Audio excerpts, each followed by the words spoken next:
तुम्हें सब कुछ पता चल गया है तो तुम मेरी एक बात मानो, कर्ण से संबंध बना लो।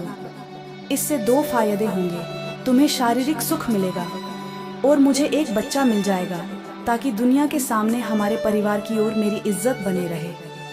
हाँ, अगर तुम्हें कर्ण पसंद नहीं है तो तुम मेरे बड़े भाई महेंद्र से शारीरिक सुख लेकर मुझे बच्चा दे सकती हो।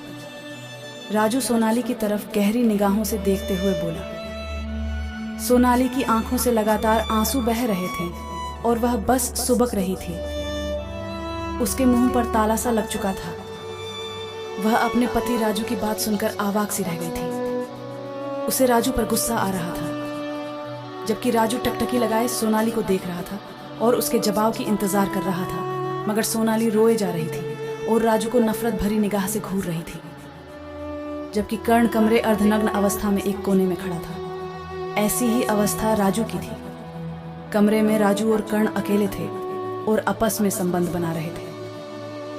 तभी उसी अचानक कमरे में सोनाली आ गई तो वह कर्ण व राजू को ऐसी अवस्था में देख स्तब्ध रह गई। राजू ने कर्ण की तरफ देखते हुए कहा, क्या बात, तुमने कूड़ी नहीं लगाई थी?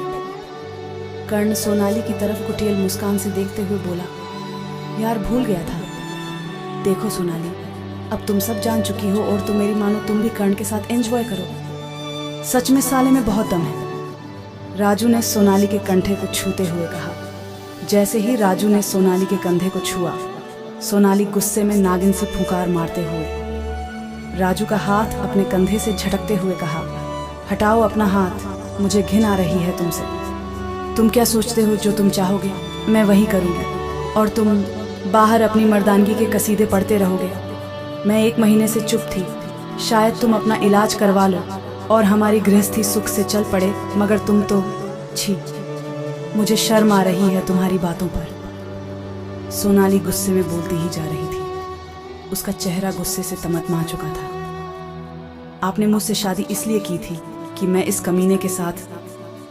सोनाली कर्ण को गहरी नफरत भरी निगाहों से घूरते हुए बोली, भाभी आप समझो, मैं राजू की जरूरत पूरी करता हूँ व आपकी जरूरत भी पूरी कर लूंगा और किसी को कानों कान खबर भी नहीं होगी। अंदर की बात अंदर ही रहेगी।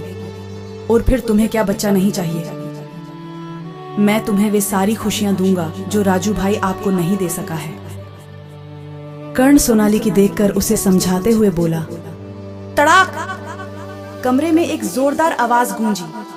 सोनाली ने पूरे गुस्से में एक जोरदार तमाचा कर्ण की गाल पर रसीद कर दिया। कर्ण का गाल लाल सुर्ख हो चुका था और होठों पर सोनाली की चुड़ियां लगने से खून निकलने लगा था। निकल जा यहाँ से, वरना मैं आज तेरा क्या हाल करूंगी मुझे भी नहीं पता। तुरंत दफा हो जा यहाँ से। सोनाली शेरनी की तरह दहाड़ते हुए बोली, तुम क्या सोचते हो मैं रबड़ की गुड़िया हूं? जैसा तुम चाहोगे वैसा ही करूंगी, हरगिज नहीं करूंगी। कर्ण कमरे से जाने लगा तो राजू ने उसका हाथ पकड़ते हुए सोनाली की तरफ देखते हुए बोला, सोनाली मान जाओ, पर्दे की बात है, सब ठीक हो जाएगा और किसी को भनक भी नहीं लगेगी। कर्ण जब तैयार है तो तुम क्यों दिक्कत कर रही हो? एक बात सुनकर लो भाभी, बड़े शहर के डॉक्टर्स भी कह चुके हैं राजू भाई का कुछ नहीं हो सकता है, क्योंकि ये पूरी तरह से नपुंसक है।